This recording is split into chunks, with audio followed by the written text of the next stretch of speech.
अपमानित कर कर निकाला, अश्वत्थामा को जीवित छोड़ा, क्योंकि उसने तो काम ऐसा नहीं किया था कि उसको जीवित छोड़ दे। लेकिन ये तो शुक्र माने अर्जुन का कि उसने जीवित छोड़ दिया।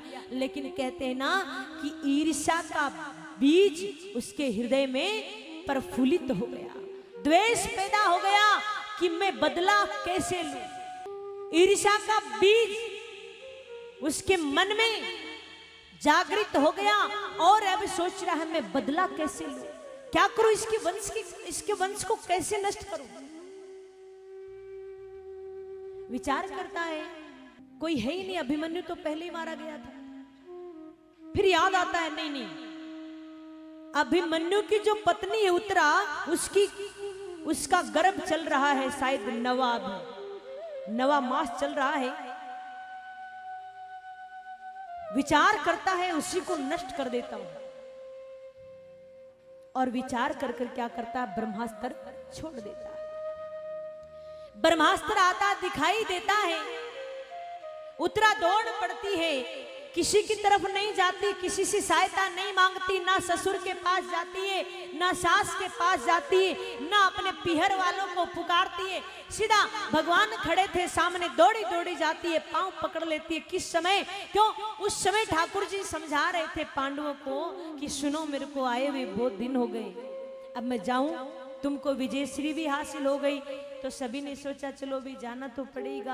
अब भगवान जाने के लिए रथ तैयार हो गया, एक पांव भगवान का रथ में था, एक नीचे था, एक हाथ से भगवान ने रथ पकड़ रखा था, और इतने में उत्तरा आती है, दोनों हाथों से भगवान के पांव पकड़ लेती, नीचे देखते ही अबला कौन है, पाहिमाम पाहिमाम देव देव, मेरी रक्षा कीजिए भगवान, मेरे को बचाइए, मैं मर जाऊं कोई बात नहीं है, लेकिन मेरी गर्भ में पांडवों का आखिरी वंश पल रहा है, इसको बचाइए।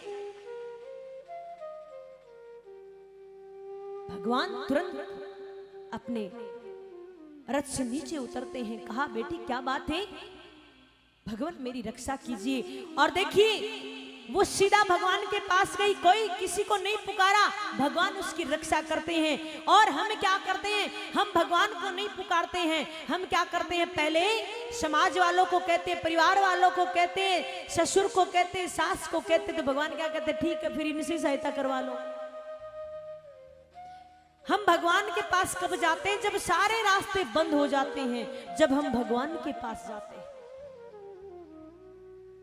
उत्तरा ने सीधे भगवान के पास गई, पांव पकड़ लिया, और अब भगवान सूक्ष्म रूप धारण कर कर उसकी गर्भ में प्रवेश कर जाते हैं। सभी खड़े, सभा लगी है, सभा लगी है, सभी देख रहे हैं। एक ओर से भगवान गर्भ के अंदर, एक ओर से बाहर खड़े हैं, और बड़े प्रेम से पूछ रहे हैं बेटी कोई तकलीफ तो नहीं हो रही। उत्तरा कह रही नहीं कोई दिक्कत नहीं हो रही, मैं